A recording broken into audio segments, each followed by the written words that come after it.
Hello friends, study with bank के current affair session में आपका स्वागत है। ये current affair SSC, banking, railway, state PCS, CDS, CAPF, NDA और अदर कॉम्पिटिटिव एग्जाम आदि में सहायक होंगे। आज की डेट है 17 अगस्त 2021। तो चलिए आज का करंट अफेयर शुरू करते हैं। आज का पहला प्रश्न है, कट्टरपंथी संगठन तालिबान ने निम्न में से किस देश पर पूर्ण रूप से कब्जा कर लिया है? Option A Afghanistan, option B Pakistan, option C Iraq, option D Tajikistan. देखिए, तालिबान ने अफगानिस्तान पर लगभग 2 दशक बाद फिर कब्जा जमाया है। सितंबर 2001 में वर्ल्ड ट्रेड सेंटर और अन्य जगहों पर अलकायदा आतंकियों ने हमला किया था। इसके बाद अफगानिस्तान पर अमेरिकी हमले के बाद तालिबान को सत्ता छोड़कर भागना पड़ा था। अमेरिका ने 20 साल बाद अफगानिस्तान से अपने सैनिकों को वापस बुलाया तो तालिबान ने फिर कब्जा जमा लिया। तो इसका सही आंसर होगा ऑप्शन ए अफगानिस्तान। चलिए नेक्स्ट क्वेश्चन पे चलते हैं। भारतीय टीम को वर्ष 2012 में अपनी कप्तानी में अंडर 19 वर्ल्ड कप जिताने वाले निम्न में से किस क्रिकेटर ने 28 वर्ष की उम्र में क्रिकेट से संन्यास ले लिया है? Option A Prithvi Shaw, option B Surya Kumar Yadav, option C Unmukt Chand, option D Ishan Kishan. देखिए, भारत की पूर्व अंडर 19 विश्व कप विजेता कप्तान उन्मुक्त चंद ने 13 अगस्त 2021 को खेल के सभी प्रारूपों से संन्यास लेने की घोषणा की। वे अब अमेरिका में टी20 लीग में खेलते दिखाई देंगे। वे अमेरिका में माइनर लीग क्रिकेट 2021 में खेलेंगे। उन्होंने सिलिकॉन वैली स्ट्राइकर के साथ करार किया है।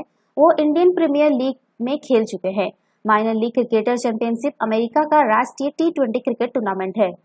तो इसका सही आंसर होगा ऑप्शन सी उन्मुक्त चंद। चलिए नेक्स्ट क्वेश्चन पे चलते हैं। भारतीय रिजर्व बैंक यानी आरबीआई ने निम्न में किस राज्य के रायगढ़ में करनाला नागरी सहकारी बैंक का लाइसेंस रद्द कर दिया है? Option A Bihar, option B Punjab, option C Tamil Nadu, option D Maharashtra. देखिए, भारतीय रिजर्व बैंक ने महाराष्ट्र के रायगढ़ में करनाला नागरी सहकारी बैंक का लाइसेंस रद्द कर दिया है। रिजर्व बैंक ने प्रेस विज्ञप्ति में बताया है कि करनाला सहकारी बैंक को सभी कामकाज बंद करने के निर्देश दिए जा चुके हैं। रिजर्व बैंक ने बताया कि 95% जमाकर्ताओं को जमा बीमा और साख गारंटी नियम से अपनी पूरी जमा राशि मिल जाएगी। करनाला नागरी सहकारी बैंक का लाइसेंस अपर्याप्त पूंजी और आय की संभावना न होने के कारण रद्द किया गया है। जो बैंकिंग के स्टूडेंट है वो ये ध्यान रखिएगा कि किसी भी बैंक को जो है बैंक का लाइसेंस रद्द क्यों किया जाता है। ठीक है, इसमें आपको 2 कारण बताए गए हैं, जैसे कि आपका ये पहला है अपर्याप्त पूंजी है उनका, और एक आय की संभावना नहीं होने के कारण जो उनका लाइसेंस को रद्द कर दिया गया है। तो इसका सही आंसर होगा ऑप्शन डी महाराष्ट्र। चलिए नेक्स्ट क्वेश्चन पे चलते हैं। भारत के भाला फेंक एथलीट नीरज चोपड़ा विश्व एथलेटिक्स रैंकिंग में कितने स्थान पर पहुंच गए हैं? ऑप्शन ए चौथे, ऑप्शन बी दूसरे, ऑप्शन सी तीसरे, ऑप्शन डी सातवें। देखिए, भारत के जेवलिन थ्रो खिलाड़ी नीरज चोपड़ा नवीनतम विश्व एथलेटिक्स पुरुषों की रैंकिंग में नंबर 2 पर पहुंच गए हैं। ओलंपिक की शुरुआत से पूर्व नीरज चोपड़ा 16वें स्थान पर थे, लेकिन 23 वर्षीय नीरज चोपड़ा ने टोक्यो में स्वर्ण पदक जीतने के बाद रैंकिंग में कई प्रसिद्ध खिलाड़ियों को पीछे छोड़ दिया है। 1315 अंकों के साथ नीरज चोपड़ा विश्व एथलेटिक्स रैंकिंग में केवल जर्मनी के जोहान्स वेटर से पीछे हैं। नीरज चोपड़ा ने टोक्यो ओलंपिक में पुरुषों के जेवलिन थ्रो गेम में स्वर्ण पदक जीता था, जिससे वे स्वर्ण पदक जीतने वाले पहले भारतीय ट्रैक और फील्ड एथलीट बन गए हैं। नीरज चोपड़ा ने राष्ट्रीय और अंतर्राष्ट्रीय स्तर पर कई महत्वपूर्ण पुरस्कार जीते हैं, जिनमें आपका राष्ट्रीय जूनियर चैंपियनशिप 2021 में स्वर्ण पदक तथा एशियन जूनियर चैंपियनशिप 2017 में सिल्वर पदक शामिल है। तो इसका सही आंसर होगा ऑप्शन बी दूसरे। चलिए नेक्स्ट क्वेश्चन पे चलते हैं। शहरी क्षेत्रों में सामुदायिक वन संसाधन अधिकारों को मान्यता देने वाला पहला राज्य निम्न में से कौन बन गया है? Option A Bihar, option B Punjab, option C Chhattisgarh, option D Assam. देखिए, छत्तीसगढ़ शहरी क्षेत्रों में सामुदायिक वन संसाधन अधिकारों को मान्यता देने वाला पहला राज्य बन गया है। राज्य सरकार ने 4127 हेक्टेयर जंगल में फैले धमतरी जिले के निवासियों के अधिकारों को मान्यता दी। राज्य सरकार ने सीता नदी उदंती टाइगर रिजर्व क्षेत्र के मुख्य क्षेत्र के भीतर 5544 हेक्टेयर वन के सामुदायिक संसाधन अधिकारों को भी मान्यता दी है। कोई भी वन संसाधन जिसे आदिवासी और अन्य वनवासी समुदाय आजीविका के लिए उपयोग करते हैं और जिस पर निर्भर करते हैं उसे सामुदायिक वन संसाधन के रूप में जाना जाता है। तो इसका जो सही आंसर होगा वो होगा आपका ऑप्शन सी, छत्तीसगढ़। चलिए नेक्स्ट क्वेश्चन पे चलते हैं।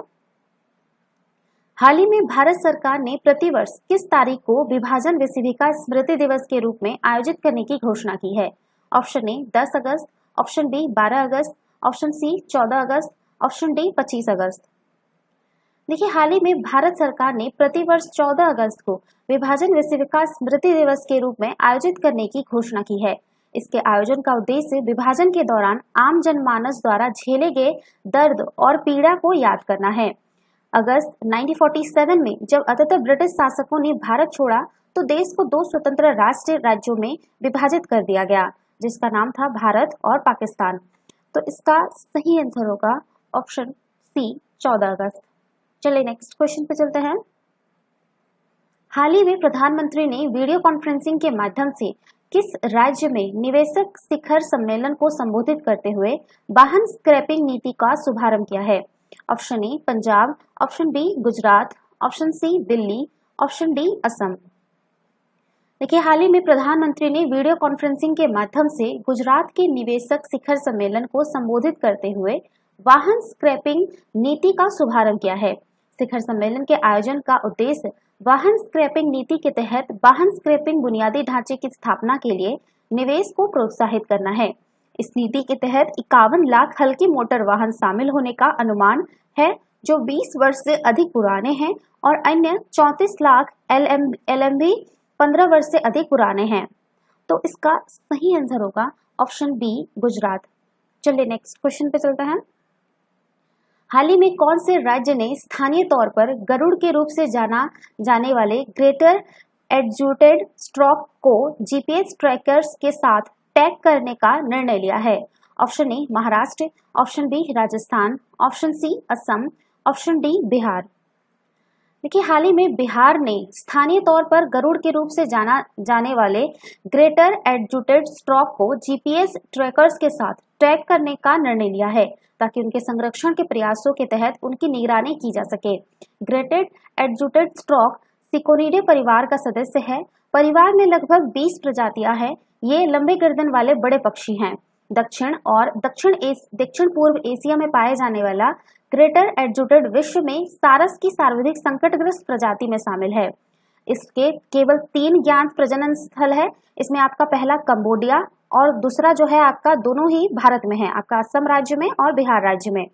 आर्द्रभूमि के व्यापक विनाश और क्षति ने इस अपमार्जक पक्षी के भोजन को व्यापक रूप से प्रभावित किया है और वृक्षों के कटाव के कारण इनके घोंसले को भी नुकसान पहुंचा है। बात करते हैं इनके संरक्षित लिस्ट के बारे में, तो IUCN के रेड लिस्ट में ये संकटग्रस्त की श्रेणी में रखा गया है और वन्यजीव संरक्षण अधिनियम 1972 के तहत ये अनुसूची 4 में शामिल है। तो इसका सही आंसर होगा ऑप्शन डी, बिहार। चलिए नेक्स्ट क्वेश्चन पे चलते हैं। हाल ही में national institute of animal biotechnology Hyderabad ने देसी मवेशियों की नस्लों की शुद्ध किस्मों के संरक्षण के लिए किस नाम से एक चिप लॉन्च की है? Option A IndiGau, option B protection go, option C my go, option D native go. देखिए, हाल ही में national institute of animal biotechnology Hyderabad ने इंडिगो नामक एक चिप लॉन्च की है।